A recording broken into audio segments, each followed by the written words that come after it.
মানুষের সাথে সদয় হওয়া বা সৎ ব্যবহার করা নিয়ে একটি গল্প মনে পড়ে গেল। একজন মহিলা একটি মাছ মাংস সরবরাহের ফ্যাক্টরিতে চাকরি করত। প্রতিদিনের মতো ছুটি হয়ে যাওয়ার পরে মহিলা কোনো একটি প্রয়োজনে ওই ফ্যাক্টরির যেই মাছ মাংস সংরক্ষণের হিমাগার রয়েছে সেখানে প্রবেশ করে। প্রবেশ করার কিছুক্ষণের মধ্যেই অটো ওই হিমাগারের দরজা বন্ধ হয়ে যায়। মহিলা যখন দেখল দরজাটি অটো বন্ধ হয়ে গিয়েছে, তখন সে অনেক চিৎকার চেঁচামেচি করতে থাকে, অনেককে ডাকাডাকি করতে থাকে, কিন্তু ওই মহিলার শব্দ বাইরে পৌঁছাচ্ছিল না বা কেউই ওই মহিলার শব্দ শুনতে পায়নি, ওই মহিলাকে সাহায্য করার জন্য এগিয়ে আসেন।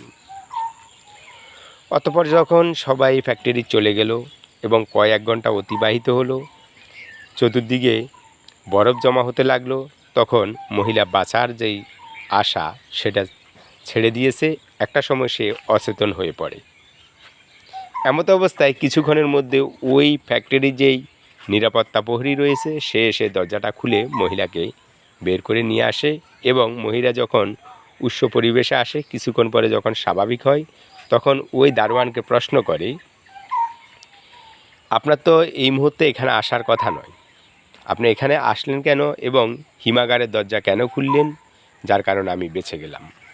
তখন ওই নিরাপত্তা প্রহরী বলল যে বহু বছর পর্যন্ত আমি এখানে চাকরি করি, হাজার হাজার মানুষ এই ফ্যাক্টরিতে আসে, হাজার হাজার মানুষ যায়, কিন্তু প্রতিদিন যখন আপনি এই ফ্যাক্টরিতে আসেন তখন আমাকে বলেন হ্যালো, এবং বিকালে যখন ছুটি হয়ে যায় আপনি যাওয়ার সময় বলেন যে গুড বাই, আগামীকাল দেখা হবে। সত্যি বলতে কি, প্রতিদিন যে আপনি আমাকে এই কথা বলেন, আমি প্রতিদিনই এই কথাটা শোনার জন্য অপেক্ষা করি। আজকেও আমার মনে হলো যে সকালবেলা আপনি যখন প্রবেশ করেছেন তখন আমাকে বললেন যে হ্যালো, কিন্তু আমি বাড়িতে গিয়ে যখন ভাত খেয়ে ঘুমানোর সময় হলো তখন মনে পড়লো যে বের হয়ে যাওয়ার সময় আপনি যে বলেন গুড বাই, আগামীকাল দেখা হবে, সে কথাটি আজকে আর বলেননি। কেন বলেননি এটা নিয়ে আমার মনের মধ্যে কৌতূহল জাগলো এবং আমি ভাবলাম যে আজকে আপনি ফ্যাক্টরিতে আসেননি। পরবর্তীতে আমার মনে পড়লো যে সকালবেলা আপনি আমাকে হ্যালো বলেছেন। তখন আমি না ঘুমিয়ে তাড়াতাড়ি ফ্যাক্টরিতে আসলাম, ভাবলাম যে আপনি কোথায় হয়তো ডিউটি করছেন অথবা ওভারটাইম করছেন অথবা অন্য কোনো কারণে অন্য কোনো কক্ষে রয়ে গেছেন। তখন আমি এক একটি কক্ষ তালাশ করতে লাগলাম। যখন কোনো কক্ষেই আপনাকে পেলাম না, শেষ পর্যন্ত এসে হিমাগারের দরজা খুললাম। আর এর কারণে আপনার যে পরিস্থিতি দেখলাম সেটা ছিল ভয়াবহ।